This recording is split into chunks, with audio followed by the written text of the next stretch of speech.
ఎన్నాళ్ళు మాజీ మంత్రి హరీష్ రావును టార్గెట్ చేసిన కవిత ఇప్పుడు కేటీఆర్ను టార్గెట్ చేశారా? ఢిల్లీ లిక్కర్ కేసు అంశంతో అన్నా చెల్లెళ్ల మధ్య మాటల యుద్ధం స్టార్ట్ అయినట్లేనా? కేటీఆర్ వర్సెస్ కవిత ఎపిసోడ్పై తెలంగాణ రాజకీయాల్లో ఏం చర్చ జరుగుతుంది? Let's watch the story.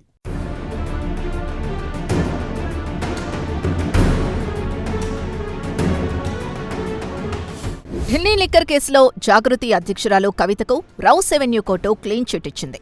దీనిపై తెలంగాణ జాగృతి వర్గాలు ఫుల్ జోష్లో ఉన్నాయి. పార్టీ పెట్టకముందు తమ అధినేత్రికి క్లీన్ చిట్ రావడం మంచి పరిణామంగా తెలంగాణ జాగృతి నేతలు భావిస్తున్నారు. అయితే ఇదే అంశంలో మరోసారి బీఆర్ఎస్ను జాగృతి అధ్యక్షురాలు కవిత టార్గెట్ చేశారు. అందుకు కేటీఆర్ ఎక్స్ వేదికగా చేసిన పోస్ట్ కారణమైంది.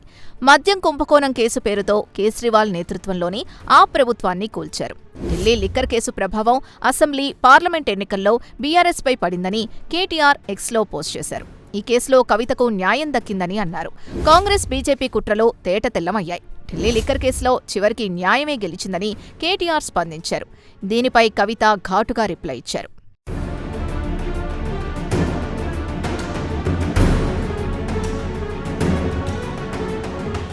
ఇక ఢిల్లీ లిక్కర్ కేసు అంశం అసెంబ్లీ, పార్లమెంట్ ఎన్నికల్లో బీఆర్ఎస్ పార్టీపై ప్రభావం చూపిందని కేటీఆర్ అనడాన్ని కల్వకుంట్ల కవిత తప్పుపట్టారు. తనపై పెట్టిన కేసు 2023 అసెంబ్లీ ఎన్నికల్లో అసలు చర్చలోనే లేదని అన్నారు. ఇక లోక్సభ ఎన్నికల ముందు నన్ను ఈడీ అరెస్టు చేసిందని అన్నారు. తనపై పెట్టిన కేసు ప్రభావంతో బీఆర్ఎస్ ఓడిపోతే తాను అంత శక్తివంతమైన వ్యక్తినా అని ప్రశ్నించారు. అభ్యర్థుల్ని మార్చకపోవడం, ఉద్యోగాలు ఇవ్వకపోవడంతో పాటు నియంతృత్వ పాలనతోనే బీఆర్ఎస్ ఎన్నికల్లో ఓడిపోయిందని తన అన్న కేటీఆర్కు కవిత కౌంటర్ ఇవ్వడం హాట్ టాపిక్గా మారింది.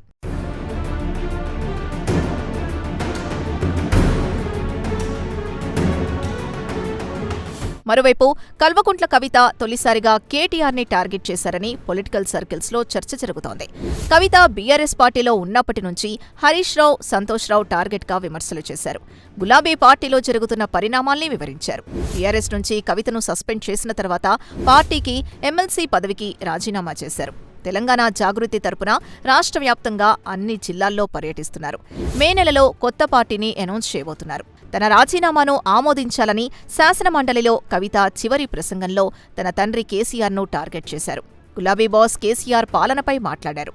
మధ్యలో గులాబీ అధిష్టానాన్ని టార్గెట్ చేసిన ఢిల్లీ లిక్కర్ కేసు అంశంలో కేటీఆర్ ఎక్స్ వేదికగా చేసిన పోస్టు తర్వాత కవిత కేటీఆర్కు కౌంటర్ ఇవ్వడం చర్చనీయాంశమైంది.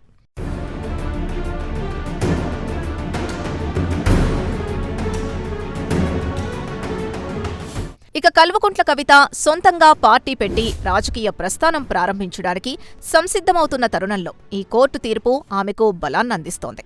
అయితే తనను సస్పెండ్ చేసిన బీఆర్ఎస్ తనను అన్యాయంగా అరెస్టు చేయించి జైల్లో పెట్టారంటూ బీజేపీని కవిత కార్నర్ చేస్తూ వస్తున్నారు. సందర్భం వచ్చినప్పుడల్లా ఓ రేంజ్లో రెచ్చిపోతున్నారు. ఈ రెండు పార్టీలు కుమ్మక్కు రాజకీయాలు నడుపుతున్నాయంటూ ఆరోపిస్తున్నారు.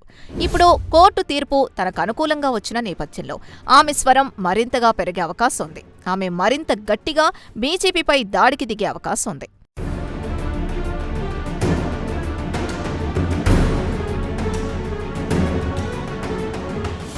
అలాగే బీఆర్ఎస్ని కూడా కవిత ఓ ఆట ఆడుకోవడం గ్యారంటీ అని రాజకీయ పండితులు అభిప్రాయాన్ని వ్యక్తం చేస్తున్నారు. రౌస్ ఎవెన్యూ కోర్టు తీర్పు తర్వాత కేటీఆర్ చేసిన వ్యాఖ్యలు కవిత ఆగ్రహాన్ని మరింత పెంచుతోంది. బీఆర్ఎస్ పాలనలో పుట్టెడు అవినీతి పెట్టుకుని తన మీద వచ్చిన అబద్ధపు ఆరోపణల వల్ల పార్టీ ఓడిపోయిందనడాన్ని ఆమె తప్పుపడుతోంది. మరో 2 నెలల్లోగా కొత్త పార్టీతో ప్రజల ముందుకు రానున్న కల్వకుంట్ల కవిత మరింత నైతిక బలంతో, తీవ్ర స్వరంతో ప్రత్యర్థుల మీద విరుచుకుపడతారని విశ్లేషకులు అంచనా వేస్తున్నారు. మొత్తానికి అన్న వర్సెస్ చెల్లి ఎపిసోడ్ ఇంతటితో ముగుస్తుందా, లేక సందర్భం వచ్చినప్పుడల్లా కవిత గులాబీ అగ్రనేతల్ని టార్గెట్ చేస్తారా లేదా అనేది చూడాలి.